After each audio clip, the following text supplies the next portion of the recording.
ายดีสวัสดีพ่อแม่พี่น้องพี่น้องเนาะวันนี้มาอยู่กับน้องออนซาวเราไต่ที่เก่าที่เคยเนาะน้องออนกับบริเวณเฮ็ดร้านเราว่านี่ถ่ายคลิปกับติดเรื่องเนาะขอโทษน้องFCได้เนาะน้องออนถ่ายคลิปบ้านนี่กับติดเรื่องเนาะวันนี้น้องออนก็เลยมาถ่ายคลิปเบาเรื่องคอมเมนต์ FC เนาะวันนี้ FC น้องออนเห็น FC หลายๆคนก็คอมเมนต์ว่าแนวทางที่ดีและบ่ดีเนาะวันนี้น้องออนสิมาเฮ็ดคลิปเบาเรื่องคอมเมนต์เนาะหลายคนก็คอมเมนต์ให้กำลังใจหลายคนก็คอมเมนต์เบาให้เนาะที่น้องออนเฮ็ดคลิปเปิดใจน้องพรไปมื้อนั้นเนาะเพิ่นก็ว่าชาวลาวคิดต้วนสันจะสิเนาะคลิปนี้น้องออนก็สิเว้าสู่ฟังแล้วก็มีคอมเมนต์นึงก็มาคอมเมนต์ว่าน้องออนค่าลองเท่าไหร่เนาะหลายคนก็อยากรู้เนาะวันนี้น้องออนสิมาตอบเนาะ หลายคนก็อยากรู้ค่าลองชาวลาวว่าเท่าไหร่เนาะค่าลองเท่าไหร่แพงบ่สันจะสิบ่น้องออนก็สิมาตอบคำถามมื้อนี้เลยค่าลองชาวลาวแพงหรือว่าบ่แพงเนาะชาวลาวนี่ก็มีลูกเนาะซึ่งว่าพ่อแม่มีครอบครัวเซ็นตัวอย่างน้องออนนี่เนาะครอบครัวแบบเอื้อยน้อง5-6 คนจังซี่เนาะน้องออนเป็นลูกสาวหลานค่าลองก็สิแพงแน่จักหน่อยประมาณนั้นลูกสาวกบก็แพงเนาะ สาวหลาสาวกกกับเพลงกับโบเพลงเนาะก็ธรรมดาเนาะแต่มีของประเพณีของเราเฮาแหละก็มีการสุขอคอยซีกสุขวัญเนาะประมาณนั้นเนาะตามคนลาวแหละเนาะลาวดังๆเดิมเฮาก็ต้องเอาตามผู้ใหญ่เนาะที่เขาจะเว้ามาเนาะน้องออนก็สิเว้าเรื่องแบบอีกของประเพณีลาวแน่แล้วก็เว้าเรื่องคอมเมนต์ FC แน่เนาะมื้อนี้เนาะบ้านนี้น้องออนถ่ายคลิปอำนาจกระติดเดืองมื้อนี้น้องออนก็สิมาคอนะแล้วน้องออนจะพาทุกคนไปกินหมากใหม่เด้อมื้อนี้เนาะหมากใหม่ที่แซ่บที่สุดในหมู่บ้านเนาะแต่หากินใส่บ่ได้เนาะมาเรื่องค่าลองซาลาหรือเขามีเด้อปกติเนาะถ้าว่าส้นเผาลาวแท้ๆนี่ก็สิบ่มีลายปานใดก็เป็นส้นเผากระตูส้นเผาอารักเนี่ยคือเป็นส้นเผาอารักนี่ก็สิแม่นผู้หญิงแต่งผู้ชายนะส้นเผากระตูนี่เฮาก็ผู้ชายแต่งผู้หญิงคือกันส่วนเผาเล่ารุมเฮากับผู้ชายกับแต่งผู้หญิงเนาะบ่เรื่องคลองเนาะมันก็แล้วตามแบบว่าความสมัครใจที่เฮาสิสามารถแต่งกันได้บ่สำเนี่ยนะแต่อะไรก็ต่อรองกันไรอย่างสมมุติว่าน้องออนสิเว้าเรื่องเป็นเงินกีบเนาะสมมุติคลองน้องออนเนาะสมมุติคลองน้องออนนี่50 ล้านกับคำ2 บาทสินะสมมุติอายแต่งบ่ได้ก็ต่อรองสมมุติเงิน10 ล้านกับคำบาทนึงสำหันกะไรเนาะคันมันรุดใดเห็นนะคันเว้าคือกันเห็นนะว่าซั่นก็มีงัวตัวนึงหรือว่างัว2 ตัวหมูตัวนึงเฮ็ดคองตัวนั้นพวกสัตว์นี่แม่นเฮาเฮ็ดคองขาสู่บ้านเมืองกินน้ำกันเนาะถ้ามันเป็นไปได้ก็เฮาก็แบบว่าบ่อยากมีคาริกาคารองเนาะสัตว์ทองน้อยเข้าป่าเลยว่าซั่นบ่แม่นเนาะเฮาก็บอกไปเถิดเทเรนเนาะแต่ว่าคลิปนี้น้องออนก็สิมาเว้าเรื่องคารองแน่เนาะคารองซาลาวแพงหรือบ่แพงเนาะคันเป็นคนมีเงินแน่เนาะก็แพงเนาะก็คอมเมนต์ FC ท่านหนึ่งเนาะที่มาคอมเมนต์ว่าซาลาวมักขี่ตัวเนาะความจริงแล้วการขี่ตัวเนาะเพราะว่าชาวลาวชาวไทยว่าอยู่ต่างประเทศมันก็ต้องมีเนาะชาวลาวบางคนก็ตัวบางคนก็จริงจังเนาะมันก็เป็นตามทัศนะเนาะแบบท่านบางคนแบบว่ามาแบบจริงจังชาวลาวกับจริงจังคือกันเนาะมันเป็นว่าสิมีแต่ชาวลาวขี่ตัวเนาะเว้าไทยกับตัวคือกันเนาะอย่าว่าแต่ชาวลาวต่างคนก็ต่างตัวกันเนาะถ้าแบบในอีกมุมนึงก็ถ้าแบบว่าบางคนก็เจอคู่แท้ก็มีตัวอย่างสักแก้วเนาะสักแก้วเราก็ยังได้เจอคู่แท้เนาะแบบว่าเราก็ยังได้ตัวอีดีเนาะสักแก้วคนสหรัฐเขาก็ได้มาขอเอาสักแก้วไปเรียบร้อยเนาะคือว่าบางคนก็ไล่อีนี้บางคนก็บ่ไล่เนาะอันนี้เฮาก็บ่ขอการันตีให้ผู้ไล่ว่าบางคนมันแล้วแต่บุญวาสนาของใครของมันเนาะว่าสิให้น้องอ่อนการันตีว่าซาลาบ่ตัวซั่นสิมันก็เป็นไปบ่ได้เนาะอันนี้เฮาก็บ่สามารถการันตีให้ได้นะขนาดซาออนเองก็ยังบ่ฮู้ว่าลงคลิปไปมีคนเบิ่งหรือบ่สามารถการันตีให้ใครได้แล้วเนาะขนาดตัวน้องอ่อนเองก็ยังบ่ฮู้เนาะว่าสิได้หรือบ่ได้เนาะเฮาก็บอกใครก็บ่ได้นะเรื่องแบบนี้นะเฮาต้องให้ว่าสิ่งแบบว่ามันต้องเป็นตามกฎแห่งกรรมของธรรมศาสตร์เนาะแต่ว่าขั้นเดียวขาดเฮาสิได้เป็นคู่กันเนาะต่อให้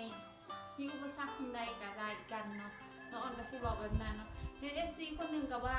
คือคอมเมนต์ว่าซาร่าเปิดใจ5 รายตัวเอาเงินFC ทางไทยหรือว่าตัวทางไทยเนาะค่ายแปลว่าคนเฮาคันสิให้เงินกันมันต้องเต็มใจให้นะบ่แม่นว่าสิตัวเงินอยู่นำเฮาเองเนาะถ้าจะอยากให้ก็ให้ถ้าจะบ่อยากให้ก็เป็นหยังบ่มีใครสิว่าโอ้อ้ายจะได้จักก็ให้ก็ได้จะได้สิให้กันมันเป็นแบบอะไรนะคันพอใจให้ก็ให้คันพอใจบ่ให้ก็บ่เป็นหยังเนาะซาร่าเลยหมายความว่าต้องไปโจจีสิเอาเงินน้ำอายเดียวมันบ่แม่นเนาะอายอยากให้ก็ให้อายบ่อยากให้ก็บ่เป็นหยังเนาะทุกคนมีสิทธิ์เสมอภาคเท่าเทียมกันเนาะทุกคนก็เห็นคอมเมนต์หนึ่งเนาะหลายคนก็คอมเมนต์ถามหาเศร้าแก้วน้องออนก็สิมาตอบเนาะเศร้าแก้วเล่าอะไรกลัวแหละเนาะคนลาวสหรัฐมาเอาเล่าหรือว่าคนลาวเนี่ยนะลาวคนท้องไปอยู่สหรัฐแต่มาเอาเล่าบ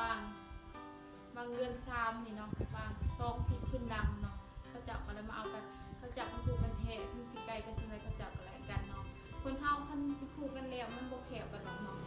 คนคือว่าซาลาวว่าไทยหรือว่าซาลาวสหรัฐกันก็ตามเนาะท่านแบบอะไรกันแล้วเนาะก็ดีใจนำเนาะบ่อยากให้คนคอมเมนต์ในทางที่บ่ดีแต่ว่าผู้มือนี่น้องอ่อนก็เมื่อยเนาะเฮ็ดคลิปถ่ายคลิปว่านนี่ก็ติดเดือนมันเป็นในโลกคลิปทิพย์เลยว่าลมมันก็แห้งๆเนาะลมพัดโค้งเข้าตาเลยน้องอ่อนก็เฮ็ดเวียกสู้ทุกมื้อเนาะแบบว่าก็บ่เคยสิไปต้มตุ้นผู้ใดดอกได้คนก็ว่าน้องอ่อนต้มตุ้นน้องอ่อนบ่ได้ต้มตุ้นผู้ใดน้องนี้มันเป็นหน้าที่ของน้องอ่อนเนาะแต่ว่าเฮาต้องเฮ็ดคลิปเนาะเพราะว่าเฮาอยากเป็นนักยูทูบเบอร์ความพันของน้องอ่อนเพื่อจะมีอาชีพได้หลายเด็กน้อยพอได้เลี้ยงครอบครัวเนาะอย่างนึงน้องอ่อนก็ได้เกิดมาเป็นคนแต่น้องอ่อนก็ยังมีได้หลายเด็กน้อยพอได้เลี้ยงปากเลี้ยงท้องเจ้าพ่อเลี้ยงปากเลี้ยงท้องพ่อแม่พี่น้องที่อยู่ร่วมกันเนาะน้องอ่อนก็แค่หวังมีความหวังเล็กน้อยเนาะตามคนมันนอกมันหน้าให้คนกระทำว่าน้องอ่อนนี่น้องอ่อนอายุ7 ปี34เนาะน้องอ่อนอายุ27สิเขา28ด้วย27เนาะน้องอ่อนเกิดเดือน6เนาะเดือน6ปี1997เนาะ4ฮอด28ปีเด้อเนาะคือน้อยเดือน6ฮอดวันเกิดน้องอ่อนเนี่ยน้องอ่อนแบบตั้งแต่เกิดมาก็บ่เคยเป่าเค้กจักเทื่อเนาะคนมันนอกมันหน้าคนละเป่าเค้กเป่าของเองเนาะปีงามแบบปีใหม่ลาวเดือน6ถึงวันเกิดอยู่ตามมันนอกมันหน้าเนาะอยู่ไปเห็นในไลน์คอมเมนต์ของคอมเมนต์5แต่เศร้าแก้วเนาะเห็นยังไงน้องออนติดต่อบ่ได้เนาะเศร้าแก้วแล้วเอาครัวแล้วเนาะทุกคนแบบเศร้าแก้วแล้วก็มีความหักแต่ว่ากับน้องสหรัฐนะน้องออนก็บ่ฮู้หรอกตอนน้องออนไปถ่ายคลิปก็มีเรื่องมีราวกันแบบว่าน้องออนถ่ายคลิปแล้วเขาจับมาอยากให้ลบคลิปนะลบคลิปแล้วก็ถ่ายก็ลบแล้วถ่ายแบบว่าคนเฮ็ดเวียกกับคนบ่เฮ็ดเวียกมันบ่เข้าใจนะแต่ว่าเพื่อเฮาสิมาไล่เป็นคลิปมาเฮาไปถ่ายมาไปตัดไปคัดออกตัวใดไม่สิเฮ็ดให้มันผิดกฎอีหยังเฮาต้องไปเฮ็ดมาเพื่อสิตัดคลิปได้คลิปหนึ่งก็เป็นเรื่องที่ว่าล่างเนาะตัดคลิปเดียวเฮาก็ต้องไปตัดหน้าปกเฮาก็ต้องคิดคอนเทนต์อีกเขียนลงไป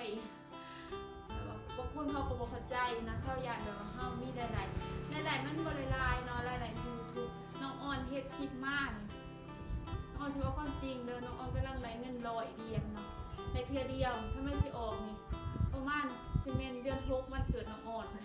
สิออกอยู่ประมาณ100ปลาย1เนาะกับพาทุกคนเขาให้กำลังใจน้องอ่อนซาเราไต่เด้อทุกคนให้กำลังใจคนมันนอกมันหน้าคนหนึ่งให้โอกาสและก็ซัพพอร์ตผู้หญิงคนนี้นะคะน้องอ่อนก็บ่แม่นคนงามอีหยังดอกเป็นผู้หญิงคนหนึ่งที่อยากแต่งตัวสะอาดเนาะฮู้มักเป็นคนมักจบมักงามแน่เนาะแต่อาจสิบ่คือชนบทปานใดเนาะพอน้องอ่อนถึงสิอยู่ชนบทน้องอ่อนก็เป็นคนมักงามมักจบมักงามแต่งตัวไปตามสาวมันนอกนี่นะกับหากทุกคนเขาให้กำลังใจให้โอกาสคนมาน้องมาหน้าคนมีเด้อเขาไปอยู่ในอ้อมอกอ้อมใจเนาะน้องอ่อนกับบ่มียังไงเนาะสำหรับคลิปนี้น้องอ่อนกับยกเพียงเท่านี้ไว้พอกันคลิปหน้าเนาะฝากทุกคนกดติดตามส่องน้องอ่อนซาเราไต่เด้อทุกคน คนเพื่อให้กำลังใจน้องออนคลิปต่อไปน้องออนกับมาเว้าคลิปนี้ก็มี2ประเด็นเนาะนึงตอบคอมเมนต์ FC กับตอบเรื่องเซาแก้วเนาะน้องออนก็ได้พูดกับอย่าพูดเซาแก้วเราก็เอาครัวแล้วเลยทุกคนเสียใจนะที่ทุกคนยังแบบว่ายังเครียดนะคิดว่าโอ้ยอยากจีบเซาแก้วก็จีบบ่ได้เนาะเกิดเพิ่นมีครัวแล้วเนาะเดี๋ยวจะแต่งงานไปวันๆถ้าลองเซาแก้วแม่นเงินเท่าไหร่30 ล้านทุกคำบาทนึงบ่ตามน้องออนได้ยินเนาะว่าจังไดเนาะประมาณนั้นเนาะน้องออนก็ดื้อๆเบิ่งโฆษณาเพื่อน้องออนเด้อทุกคนเพื่อให้น้องออนเพื่อให้น้องออนมีกำลังใจเฮ็ดคลิปต่อไปเนาะเบิ่งแต่ว่าเบิ่งโฆษณากดไลค์กดแชร์กดติดตามให้น้องออนซาวเราไต่เด้อสำหรับคลิปนี้น้องออนขอกลับคำว่าสบายดีไว้พร้อม